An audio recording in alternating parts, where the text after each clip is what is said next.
We're at the quarterway mark of the season, and things seem to be getting worse, not better. How many more embarrassing losses until the Leafs make a drastic move? You're listening to the Locked On Leafs podcast, part of the Locked On Podcast Network. It's your team every day.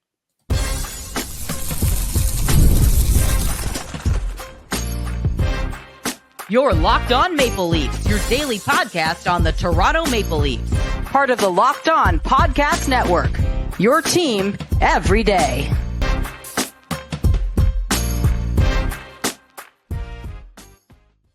Hello and welcome into the Locked On Leafs podcast, a daily Maple Leaf-centric podcast hosted by myself, Mike DiStefano, and my co-host, Dave Morassutti. Thank you for making us a daily listen for you guys, and thank you for making the Locked On Network the number one sports podcast network in North America. Today's episode is brought to you by FanDuel. Download the FanDuel app now by visiting FanDuel.com and win $300 in bonus bets if your first $5 bet wins.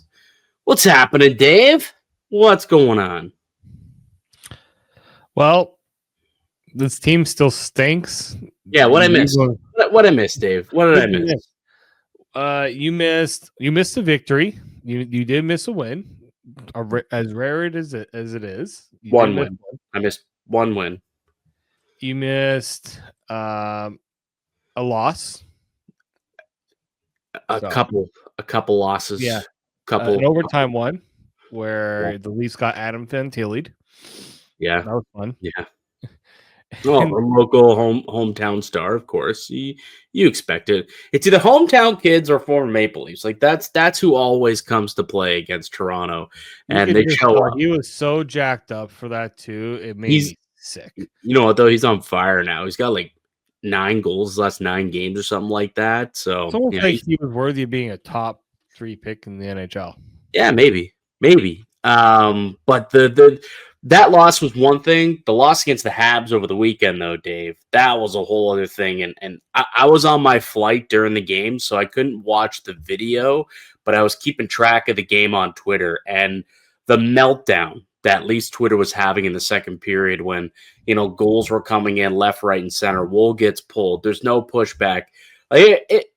Based on what I saw online, I was expecting the worst with when I went back to watch the game. And I mean, people were pretty bang on. Like that was such a pathetic, piss poor performance again by the Maple Leafs. They lose 5-2 to the Montreal Canadiens, who had lost 7 in a row going into that game. Like they lost a bunch of games in a row. I think it was 7 in a row. They allowed 8 goals in the game before. Dude, they allowed 8 goals in the game before, and they had allowed at least 3 goals in 9 of the last 10 games. And Toronto couldn't get more than 2 on them. Couldn't get more than 2 past Jacob Dobish and the Montreal Canadiens. Apparently, the Montreal Canadiens are an outstanding hockey team who just simply cannot be beat unless they're every other team who apparently knows how to score on this club. I don't know, Dave. You tell me, man. Like, what the hell happened in that game? That's what's getting me so annoyed is seeing a team that either has barely beat the Leafs or has really taken it to the Leafs, then get absolutely dummied themselves not long after playing the Leafs. Like Columbus was one of those where, they won against Toronto, in both the times. Mm-hmm. Really hadn't done much since. And that game against Montreal, what really annoyed me is that is a national stage. That is your biggest rival, right? You have a half decent first period where 2 goals goes against you, and it's like the house is falling apart. Mm-hmm. Second period comes out, and like if you ever need to show anybody what's the true definition of a mercy pull, taking out Joseph Woll when you're being outshot at the time 16-1 in one period. Yeah. And then what really got my blood boiling, and like I'm trying not to let this team get my blood boiling, but it's just like, oh yeah, by the way, we're gonna make it somewhat interesting by starting to play in the third period and get somewhat close, but then realize Montreal's like, okay, no, like we're just not gonna let this happen, and they finish things off. But it's truly clear that there are players on this team. I go back to the Austin Matthews comment against Florida in the playoffs when he called them, when he said passengers. We have passengers on this team. Yeah. That, I think, applies so much now than ever before, because there's only a group of players right now that are willing to put in the effort. When Easton Cowan is giving the most consistent effort, when a 35-year-old John Tavares, who everybody thought was going to be on his worst years, is having one of the best years of his career. Yep. Now is your best player. Yep. OEL. Dakota Mermies is the guy to show pushback and stick up for his teammates. Dakota Mermies, who was in the American League not too long ago. And he's the one that's sticking up for everybody. There's something, man. There's a stench right now in that Leafs locker room. And we're getting to a point here. We're gonna get to our quarter mark report card because we are a quarter way through the season now. Like we're through 22 games. Like we're technically a little bit past a quarter way mark of the season to this point. And they always say that American Thanksgiving is that barometer. We're 3 days away from that barometer, Dave. So I think we're pretty good enough to take a peek at one game we're at. Really before that. Exactly. So it's mathematically impossible for them to be over 500 by American Thanksgiving, which is insane when you think about it. When you think about the expectations that are placed upon this team. Again, we'll get to the report card and the full kind of outlook in just a moment. I want to fixate on this game against Montreal specifically, but I mean, that second period, but it just continues to be one of those emerging trends this year. And again, we're 22 games into this thing. Like, it's getting to a point where it's no longer a trend. Like, this is habits. Like, they just fall apart in the second period.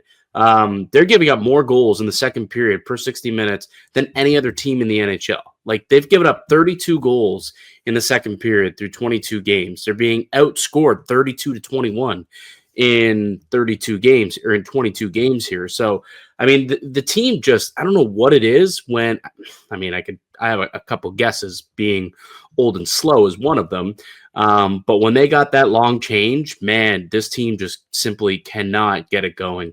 It doesn't matter if it's on home ice, on the road, doesn't matter where they are, man. It's been a terrible, terrible period. And even Berube, spoke about it after the game and was like, yeah, when we get down, it just seems like the team quits. And I don't understand how he could say that and then continue to roll out the exact same lineups game after game after game. Like, if this is a pattern and he says that this has happened before, how have we not seen a little bit more of a hammer come down from Berube? Like, that's what I don't understand. And the performance they put on against Montreal, I mean, that for sure. Again, there's 3 days now in between games, so like cooler heads might prevail. But you would think that there would have to be some sort of like minute scaling for something coming into the next game, because that was just brutal what we saw over the weekend. Yeah, it gets to the point where you're just like, you've shuffled the lines, and we talked about this. I talked about it with James, about players who are not playing to the caliber that they're expected to, and nothing's really being done. They've been elevated. I look like a Max Domi. Like, the Leafs decided Jacob Quillen was not going to play against Montreal. Jacob Quillen has looked promising because he's been putting in an effort. He's showing speed. He's showing he can keep up. And he gets sat for Sammy Blais, who, in a way, I can guarantee that had a little bit also to do with the fact that he had 15 people in attendance for that game. Yeah. Okay, fine. But don't take him out and then leave some of these other players who are just not giving you anything right now.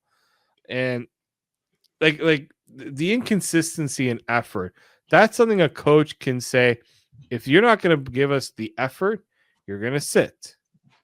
And we haven't seen that enough. No, we haven't seen it nearly enough. And I guess with all the injuries, it's so hard to do that. They're already kind of at the bottom of the barrel where I suppose you're looking around and you're like, well, like what's a better option, I suppose? A struggling Max Domi or Jacob Quillen, a struggling Max Domi, or, insert random guy, Michael Pizzetta. Did we call him up potentially, and take out Domi for probably a struggling Domi is still a better option to win the game. But sometimes you got to just send messages and maybe you fire fire off, that one bullet and does it cost you a game because your best lineup's not out there? Maybe, but maybe it turns the team around, right? Yeah. Maybe it lights a spark, lights a fire up there at these guys' butts and they get going. But that was pretty up there with one of the more brutal losses. Again, Montreal was playing horribly going into that game. They had lost 7 straight. They were allowing, I think, upwards of over 4 goals per game in those 7 games. And Toronto couldn't muster up anything. Nothing. You look at the heat map for how tight they were able to get in and where they were getting their chances from. They got nothing in front of the net. Nothing whatsoever. A lot of perimeter stuff, a lot of stuff coming from the face-off dot and all that, but man, just not a very, very good effort all around. I think how many 1.66 expected goals, 29% expected goals at for the Maple Leafs in that game, 29% expected goal share, 70.48% for the Montreal Canadiens. They had 5 high danger chances the entire game. 8-0. They were outchanced high danger chances in the second period alone. 8-0. 17-4 were the scoring chances in the second period against the Toronto Maple Leafs. So, yeah, just man, it's brutal. And there's 3 days off to try and regroup, reset, and then they got the Columbus Blue Jackets, who they played recently. They should know, what didn't go well and how to correct those mistakes. But we'll see. We'll see if they can get it done. It's so sad, too, that when you look at this game, that the best defenseman for this team was Troy Stecher. The guy was a waiver claim, for goodness sake. Yeah, he's been here for a week. Simon Benoit, he's one guy, too. He has done nothing for me this year. Right. And that's a perfect example where it's why is he still on the ice? Why isn't he taking a night in the press box? At this point, give him the Justin Hall treatment where it's take a couple nights up top. And they did that to him last year. That's the thing. They've done this with their players before. Yeah. Well, I don't really I guess they feel they don't have the depth on the blue line for someone to come up and help. And I guess they don't. They got to a point where they had to claim someone off waivers and bring in Troy Stecher, but maybe make a trade. There's got to be someone out there that could help you. You know what I mean? Maybe you could bring someone up. What about William Villanova potentially could come up and help out a little bit, right? There's got to be weekend. I know some guys who work for the Monarch are why isn't this guy getting an opportunity? Couldn't you really do worse at this point? Is he a lefty or righty? Villanova, I believe he's a lefty. That's what I'm about to double check right now. No, he's a right shot. So he's a right shot. Which is actually that's the other thing. Then you have a more balanced lineup, and you can have guys again. I understand you're trying to get your veterans to rely on your veterans, and you don't want to throw William Villeneuve into a situation that maybe is going to be tough for him. But Troy Stecher came in at one point, played 13 minutes. I think in all situations, he played over 22 minutes. He was the second most in ice time, and Riley and Lars at OEL are getting power play time. We're at this point, and I know Jake McCabe got hurt, and that played a part of it too. Yeah. But yeah, I'm sorry, go younger, go with guys who can skate, guys are a little more mobile, because you're spending Cade Weber. I don't know, maybe Cade Weber, bring him up, see if he can do anything for you. He's a left shot. Could do something more than Simon Benoit. I don't know. Yeah. If Simon Benoit was gone tomorrow, would anybody bat an eye? Would anybody lose their mind? I don't think so. Probably not, but the same. Him and Myers have both been the most disappointing defensemen. But that's their depth, man. That's the problem. That's their depth. Who else is supposed to who can come in behind them, right? It's not like they have someone in the minors who's knocking on the door to like take on those roles. You know what I mean? That's kind of the problem.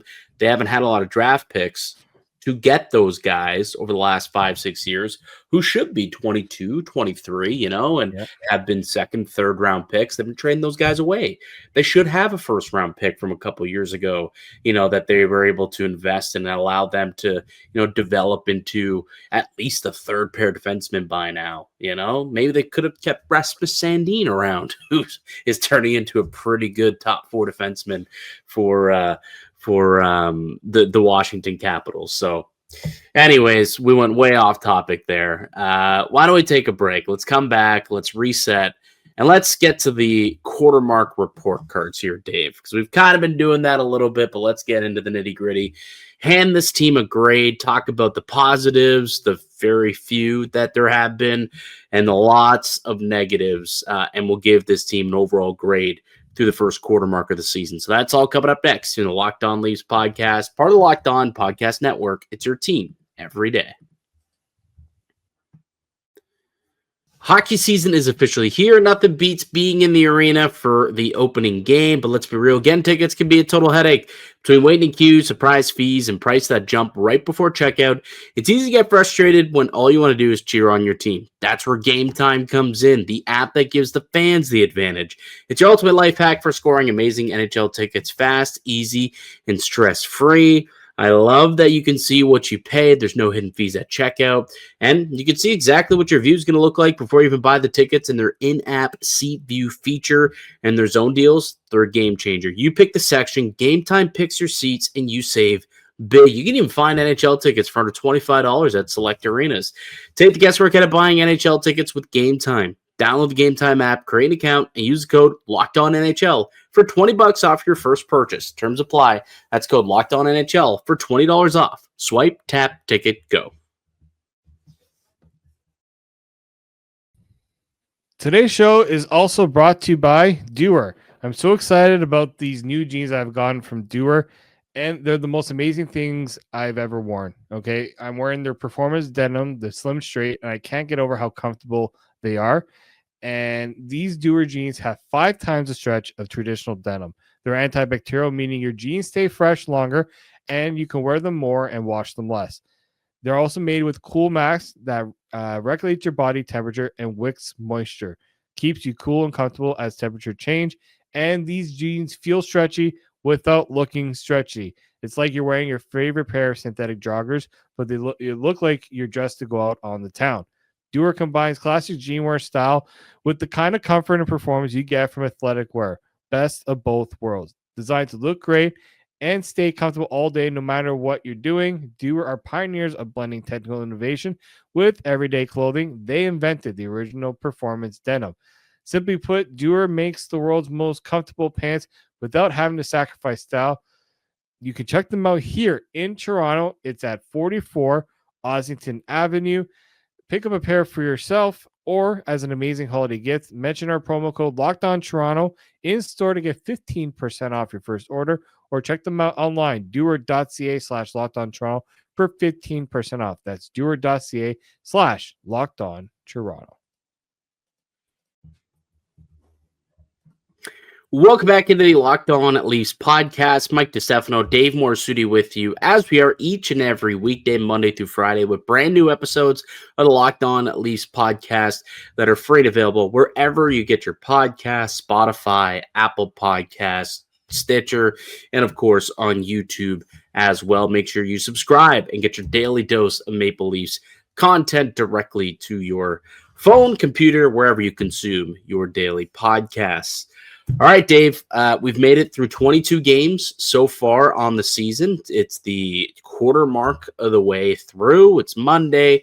Feels like a report card is appropriate at this point for the Maple Leafs. So we can go over some positives, the long list of negatives that have accompanied this season to this point, and then we'll come up with a grade toward the end of it. But pretty much, we all know that it's going to be a terrible grade. I mean, we're 22 games into the season, and they're 9 10-3 and have the second worst record in the division. I mean, this is a division that they won a season ago, and now they have the second worst record.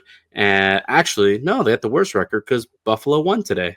Just realized this. They're at the bottom of the Eastern Conference. They're at the bottom of the Eastern Conference. They're literally last place in the Eastern Conference as of the recording of this podcast, sitting alone too, with just 21 points and a .477 win percentage. Like, that's just like flat out not good enough. No. Not even close. Like, it in a lot of ways, some people says it reminds me of the 2019 St. Louis Blues, and I'm like, yeah, but the problem is the guy who put the Blues into overdrive is, I mean, the guy who's there now. I mean, who are they going to fire to bring him in? Exactly. You know, like I don't know. they're also not. Let's also not forget Jordan Binnington went on one of the most insane runs a goalie has ever gone on to lead his team from the basement to a Stanley Cup. And I don't think we've seen Joseph Woll come in, play way better than what they've gone on any goalie this year. And it's still not be enough because the team in front of him refuses to provide any support for him. Well, that's what it is. I mean, even if you look at that Blues team, I mean, they had Alex Pietrangelo, they had Colton Parayko, right? Like Justin Falk, I believe. Was he on that team at that point when they won? Was he there? Not Falk. Maybe not. Maybe not Falk. But like they had a pretty darn good blue line. Like I think Jay Bouwmeester was on that one. Jay Bouwmeester was still around for sure. So they had a good blue line and they defended well. And they had, you know, Ryan O'Reilly in his prime. They had a Vladimir. Like, I don't know. They had a better. Their team performed, I guess, but like just that blue line in general to me is what's totally different here, and that's one of the big kind of fallbacks. You know, for when you look at the team and why they've had such little success this year in comparison to last year, and why it's so head scratching is they're the exact same blue line as they did last year when they won a round in the playoffs, when they won the division and made it to 7 games against the eventual Stanley Cup champions in round 2.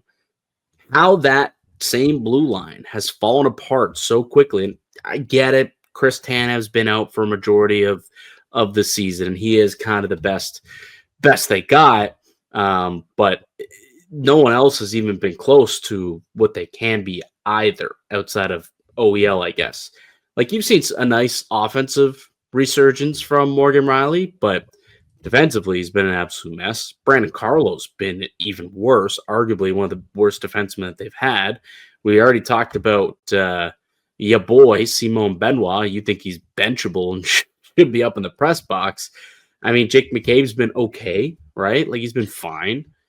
Ever since Tanev went down, he has not looked the same, but he's also playing with Simon Benoit, who can't. Right. The problem is you're asking Simon Benoit to play in a supporting role with Jake McCabe, and he's not able to do that. And Jake McCabe's taking on so much more responsibility that it's like, I can't do the job of 2 guys. No.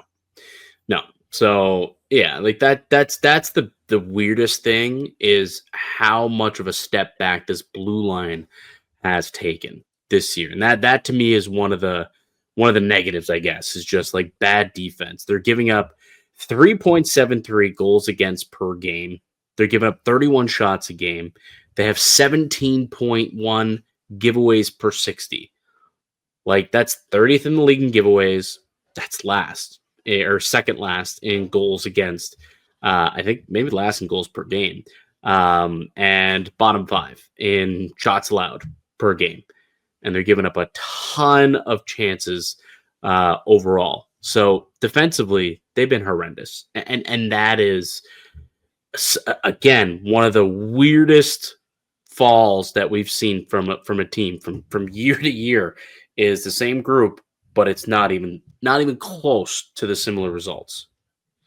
And like, you've gotten so much better production out of John Tavares than you've ever gotten from him. Yeah. Matthew Knies.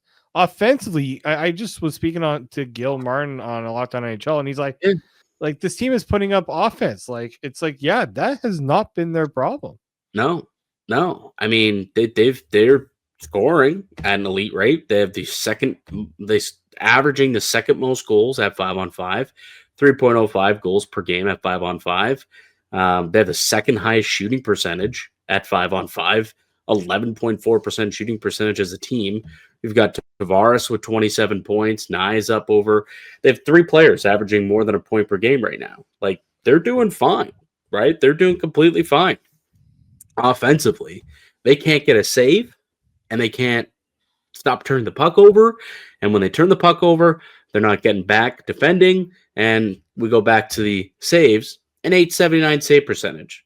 Like, all of that screams trouble. And that's ultimately the crux of, I think, where the Maple Leafs season has really, really gone bad is the turnovers, the lack of defending, and can't get a save. Like, they're scoring enough, but they're not keeping the puck out of the net enough. And that's really the big difference between last year and this year. Yeah, and like there are players who at certain points in the game, like Dakota Joshua, bring him up. Late against the Habs, game is over, then he finally decides to take a run at someone. Where was that for the 60 minutes? Yeah. Like Brad Treliving called and you were, I don't think you weren't here. No, it was talk about his comments. Yeah. He used vanilla. You were the one that brought these guys in. Yeah. Like it shouldn't be saying it to the media that these guys have been playing, their play has been vanilla. It's going to the guys who are playing right now and saying, what is this? This is not what you were brought in to do. Yeah.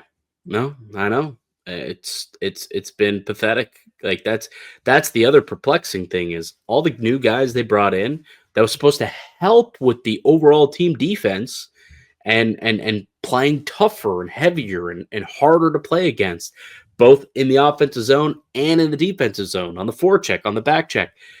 They have not contributed to any of that. Like any of it. They have not played hard in the defensive end or, forechecked and kept things alive or made things difficult for the opposition in the offensive end either, whether it's, with traffic or a hard forecheck, nothing, right? They haven't kept, doubling up on chances. No, not many big rebounds that they're able to get. They're not getting traffic to the net. Outside of John Tavares, like who's scoring around the net? Nobody on this team. And that's what Nick Waugh, and that's what Dakota Joshua, like that's what these guys are supposed to do. And they just have not even come close. It's something that has to change if this team wants to get back on track and salvage the season. Can it? Yeah, it could.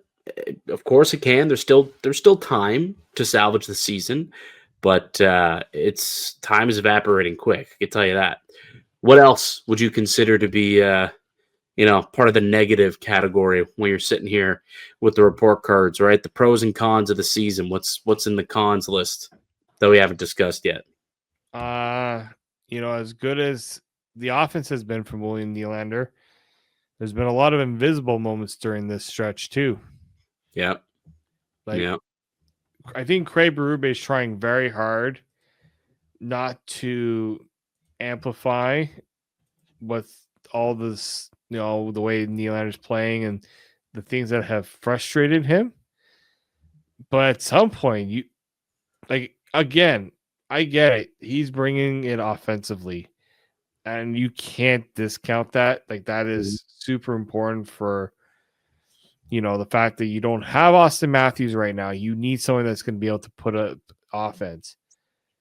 But like he shows frustration. He shows in that third period against Montreal, he's going to give a big push. Where was that 2 periods ago? Where was that in the second period? And that's always been the issue with Willie is like complacency sets in, inconsistency set in. And the last couple of years, I think he's been a lot better at that, where those like the stretches of really good play were a lot longer than they had been in the years prior, earlier in his career. But this season, it's like, man, the guy puts together, as opposed to like multiple games in a row of quality play, it's like, yeah, you might get a couple shifts of quality play, and then it's invisible. And then it gives you another shift, and then it's invisible again. And then he goes invisible for 2 games. He doesn't register a single shot on goal. Like, how that happens, I don't understand. So it's a bunch of things that really, you look at how this team is built, how they're expected to perform, and how they're actually performing. So many head scratchers. The results just don't really make sense for how this team is built, how they want to play. They're not executing. I think that's the problem. They're not executing. And is that a identity problem that this team has? Like, they tried to build an identity by bringing in these new players, right? Out goes Mitch Marner. We got to build depth. So we're going to have depth with guys like Nicola Waugh, guys like Dakota Joshua, right? We're going to kind of bring in Matthias Michelli. We're going to ask more of Matthew Knies. We're going to ask more of, all these players. And then they just, for whatever reason, can't actually execute. And they're not doing what they're supposed to do. And they've all been major letdowns. Like, that's another contributing factor to why this has been a failed season to this point. Yeah, there's just been way too much of that going on right now. Yeah, it's insane. Special teams, that's another failure. Special teams, very much not been special. No, 25th, which actually surprised me. The power play is 15.5%, and somehow it's actually 25th in the NHL. I thought it'd be closer to the bottom than that. Just shows how the power plays around the league are performing very well right now, which is interesting and maybe worth looking into from a league-wide perspective as to, maybe a lot of power plays are getting a little vanilla or penalty kills are getting so smart. I'm not quite sure what it is, but it seems like power play success rates are dropping this season. But the Maple Leafs, 15.5% power play. This is a team over the last 5 years has averaged a 25% power play, right? And I get it. Mitch Marner's gone. Big part of it. Arguably, he was the quarterback of it.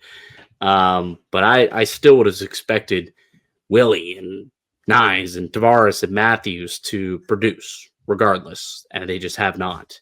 The penalty kills ranked 18th, so it's on the wrong side of the, it's on the bottom half of the league, right? So special teams have been brutal. Expected goals percentage, Dave. In all situations, they rank 27th in the NHL in expected goal percentage, 47.4%.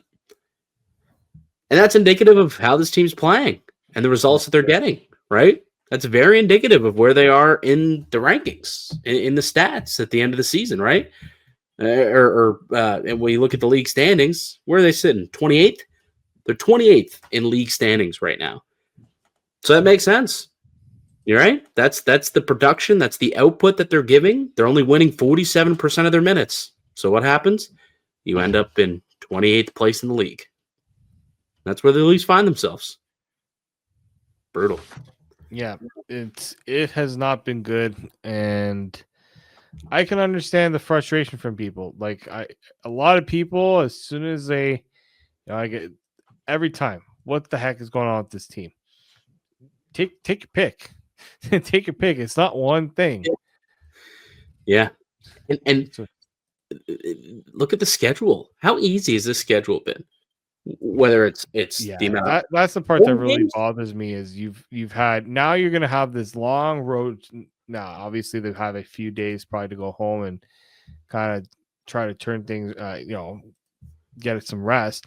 Mm-hmm. But you're going to have a long road trip coming up, and they've had the worst record on home in the league.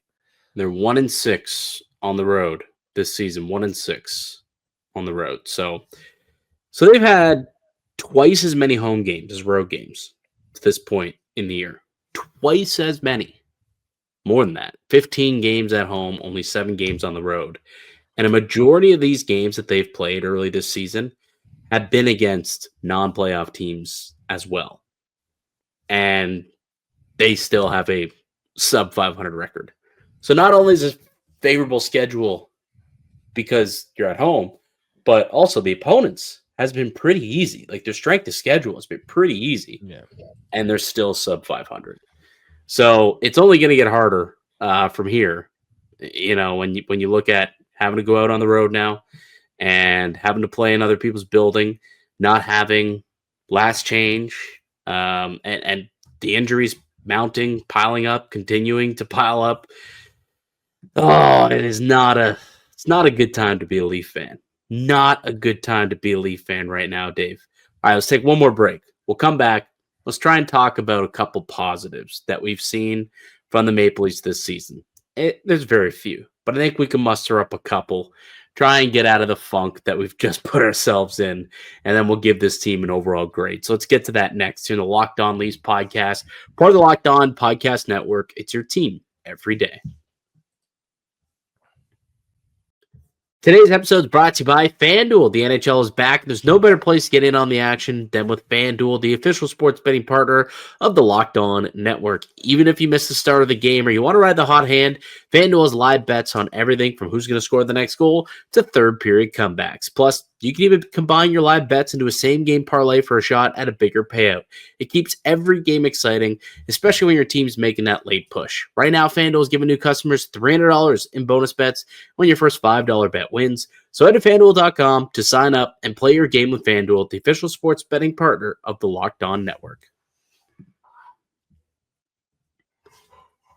The Locked On Leafs podcast continues. Mike DiStefano, Dave Morassutti, the Maple Leafs, 22 games into the season. We're at the official quarter mark of the year for Toronto. The team is sub 500 with a record of 9-10-3 in those games. They're currently sitting 28th in the NHL. They're last place in the Eastern Conference. But Dave, we promised we would say a couple nice things about what we've seen, a couple of positives about this Maple Leaf season so far. Here's an easy one. John Tavares. John Tavares, at least, is bringing it seemingly night in, night out on both ends of the ice to the best of his ability. He is certainly a guy who's fighting for a spot on Team Canada's Olympic hockey team, for sure. 12 goals, 27 points in 22 games, and he's been the only consistent producer, I would say. Him and Knies to an extent. Only consistent producers on both ends of the ice for the Maple Leafs. Well, that's it, right? It's the consistency. You know what you're getting out of John Tavares each and every night. And the guy is playing so much. Yeah. He's one of the few that Craig Berube trusts to play right now. And my only concern is how long can he continue this? Yeah. Well, Matthews, with him out, he's playing over 22 minutes a night, which is probably way too much. And you're right to be like, is he going to get tired, essentially? I think this 3 days off is nice because there's a stretch there where it was like game day, off day, game day, off day, game day, off day. There was no break. So this 3-day stretch, I'm sure for Tavares specifically, hopefully it gives him a chance to catch his breath and recharge because they're going to need that. And maybe the Olympic break for him, if he doesn't make the team, wouldn't be the worst thing for the Leafs. I still would love for him to be there for himself. But if he doesn't, that's probably a positive for the Leafs for him to get a week, 2 weeks to rest and recover. Yeah, I mean that's the big one. I get worried about the potential for burnout with him because that's just a lot to ask him to play right now. Yeah. Once Matthews comes back, those numbers will scale back to 18-ish minutes a night. But when Matthews is coming back, it's a good question. Good question. He was on the ice this weekend, though. He was on the ice, taking part on the ice. We're not seeing. He'll be back by this time. Yeah, maybe could be back by Wednesday. Could be back for the game in Columbus. We'll see. We will see. I think Matthew Knies has taken another step in his game in his third year of pro hockey, which you wanted to see. So I think that Knies is definitely a positive, right? He hasn't regressed or stayed stagnant, which often can happen for some players.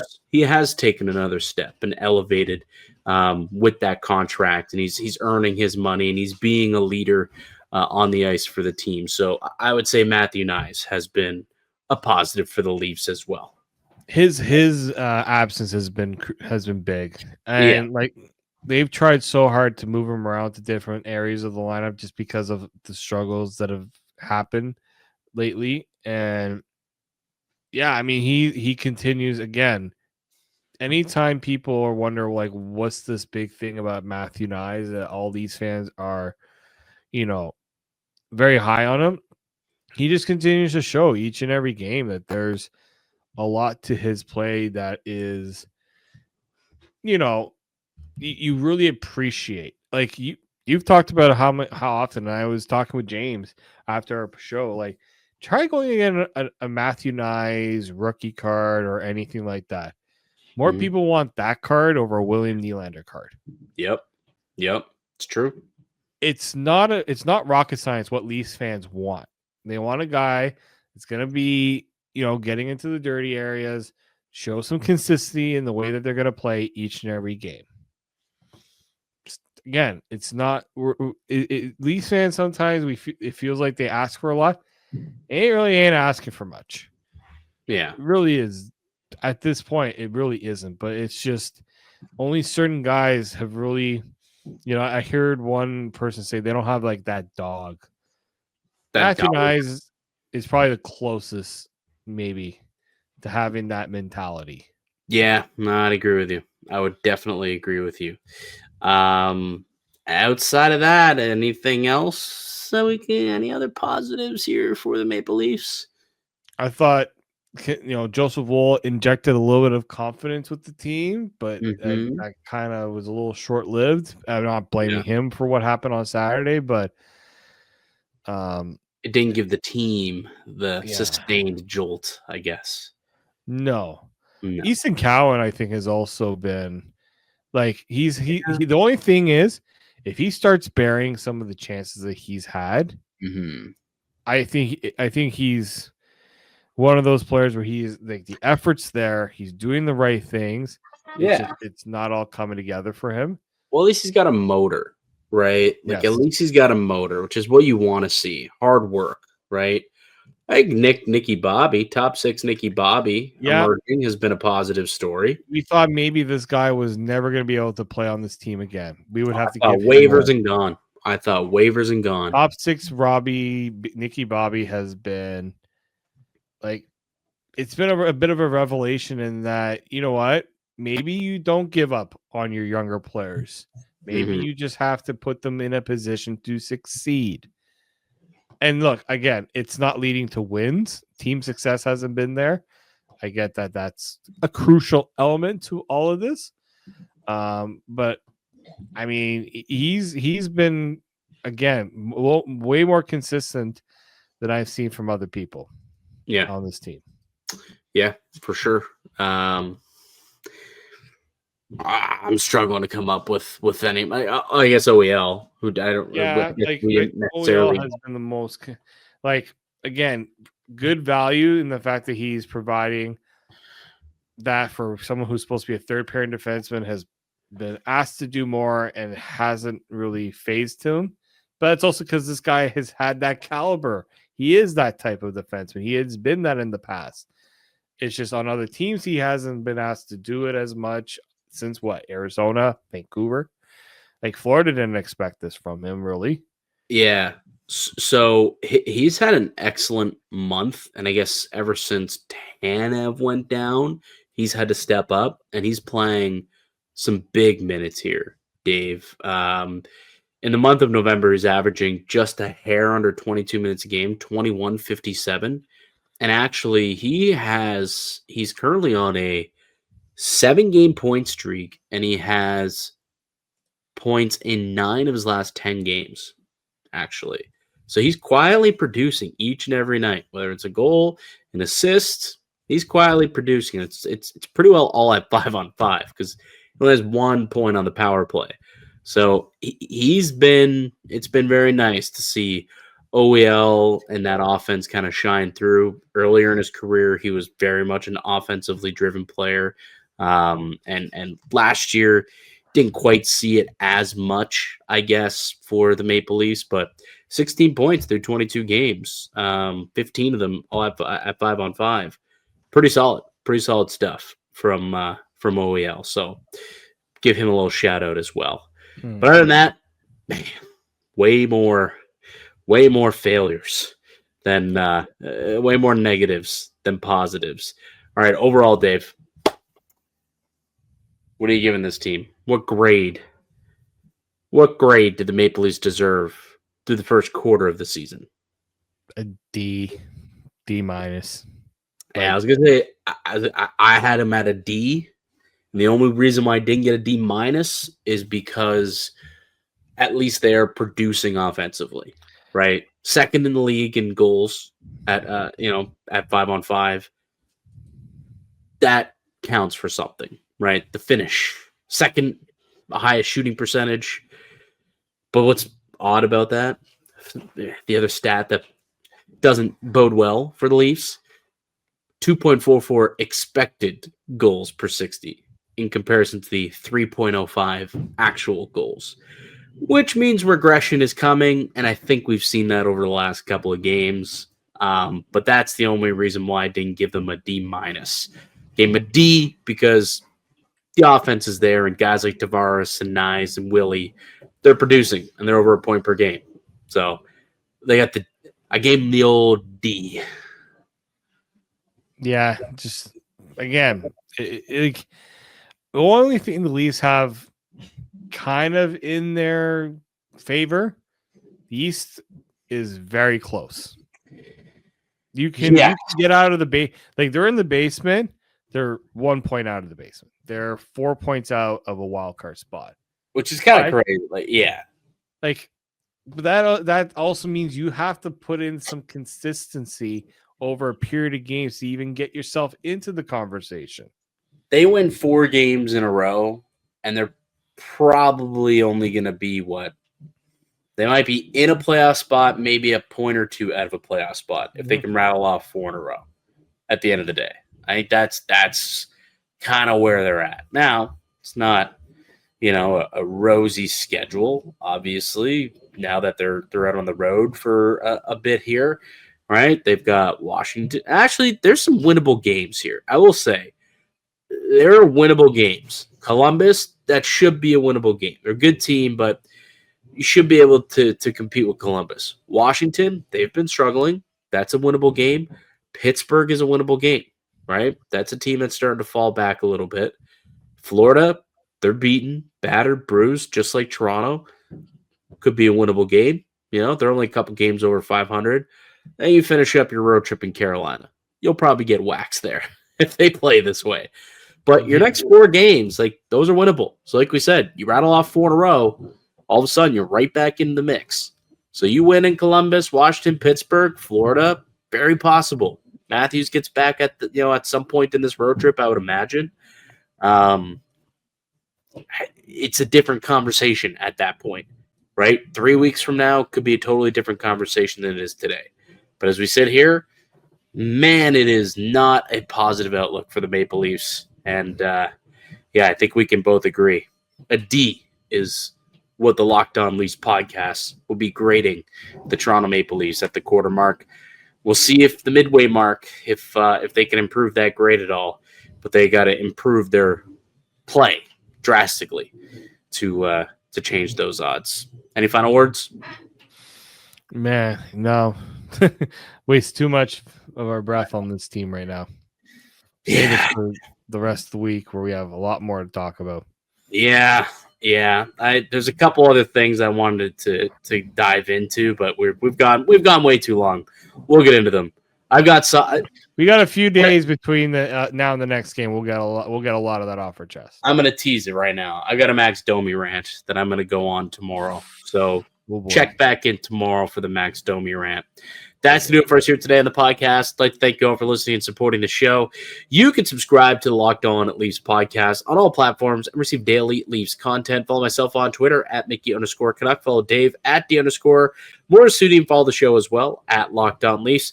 We'll be back with another episode for you guys tomorrow. But until then, keep it locked right here on Locked On Leafs.